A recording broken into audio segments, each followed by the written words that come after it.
Oke teman-teman semua balik lagi ya di channel ini. Semoga kalian baik-baik saja dan sehat selalu. Oke, di sini gue mau ngobrol topik yang nggak kalah seru ya, yang kayaknya jadi pertanyaan sejuta umat. Pinjol mana sih yang aman untuk digalbay? Yang mana sih yang ada di lapangannya atau enggak? Gitu kan. Oke, pasti dari lu lagi pusing tujuh keliling mikirin ini. Apalagi buat yang baru telat di aplikasi seperti Kredivo, Shopee Pinjam, Aku Laku, Kredivo, ada Pundi, 360 Kredi atau Samir pinjam duit, waktu naik Julo, Dana Rupiah, ataupun banyak lah gitu kan. Nah, lu pengen tahu banget mana pinjol yang aman buat digalbay tanpa perlu khawatir didatangin di lapangan. Kalau kalian setuju, komentar setuju. Oke, kita langsung aja ya. Dulu, gue tuh pernah ngerasain ada di posisi kalian. Ketakutan terbesar saat itu cuma satu, didatengin sama di lapangan. Rasanya itu kayak kiamat. Hidup mau berakhir. Malu banget kalau sampai tetangga tahu ada DC yang datang. Nah, apalagi kalau lihat foto-foto seram di profil WhatsApp DC yang bikin kita ciut nyali. Seolah-olah mereka tuh nggak ada ngertinya alasan kita dan cuma maunya duitnya aja. Nah, pertanyaan tentang aman gak ya digalbay? Ini sebenarnya harus kita kaji lebih dalam. Ya, kenapa?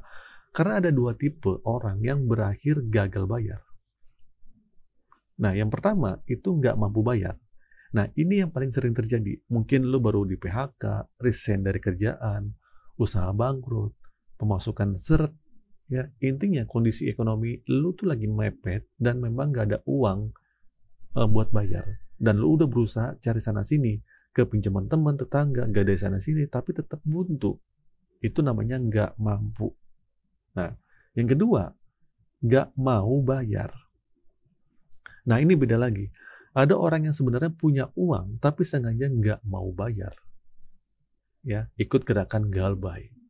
Sengaja KTP-nya dipalsuin, pakai data palsu, ngebobol lah gitu kan. Nah, mungkin karena malas sama omongan DC yang kasar, atau justru sengaja niat awalnya emang buat nggak bayar.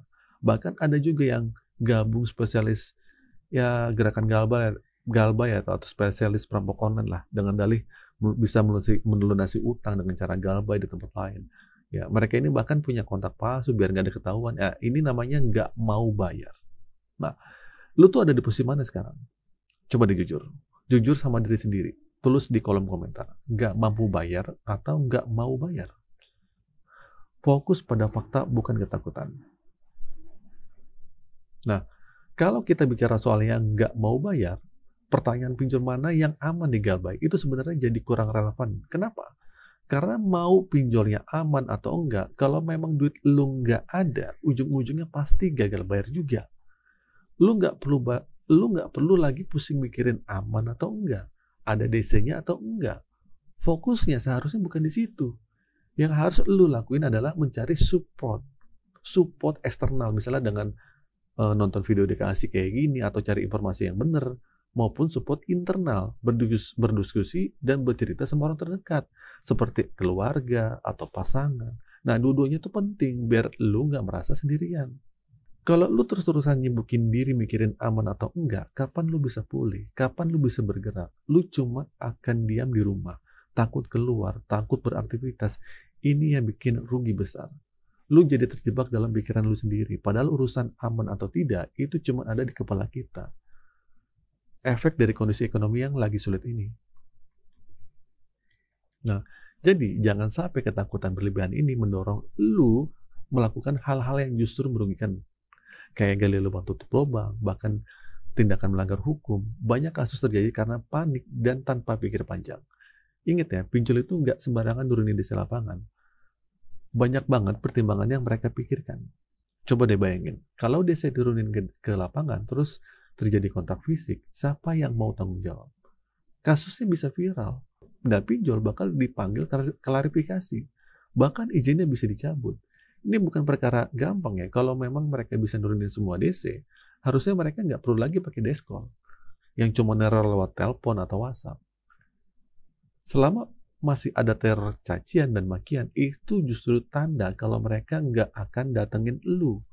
Paham ya sampai sini ya? Jadi, jangan buang-buang energi lu buat mikirin hal yang menurut gue nggak penting itu. Mau pinjol apapun, kalau memang kondisi lu nggak mungkin buat bayar, ya udah, terima risikonya. Tapi dengan satu catatan, cari support internal dan eksternal. Jujur aja sama keluarga tentang masalah ini penting banget buat lu enggak terjebak dalam pemikiran sesat yang cuma bikin hidup makin terbebani. Nah, kalau lu nggak mau nerima chat atau telepon penugasan desa lapangan, tahu kan sumbernya dari mana? Dari WhatsApp atau telepon? Ya udah, blokir, ganti nomor aja beres. Nggak ada yang ribet. Ini soal kemauan lu buat melangkah untuk memperbaiki hidup. Jangan berharap solusi dari OJK, AFPI, atau pemerintah. Mereka biasanya baru bergerak kalau kasusnya udah viral.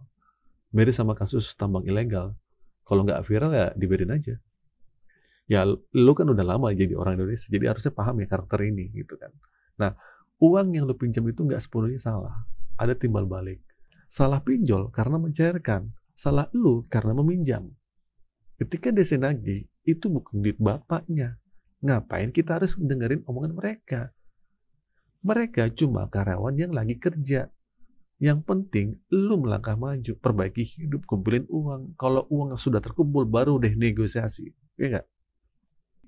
Kalau lu ngerasa terbantu dengan informasi ini, jangan lupa like dan share, dan subscribe ya.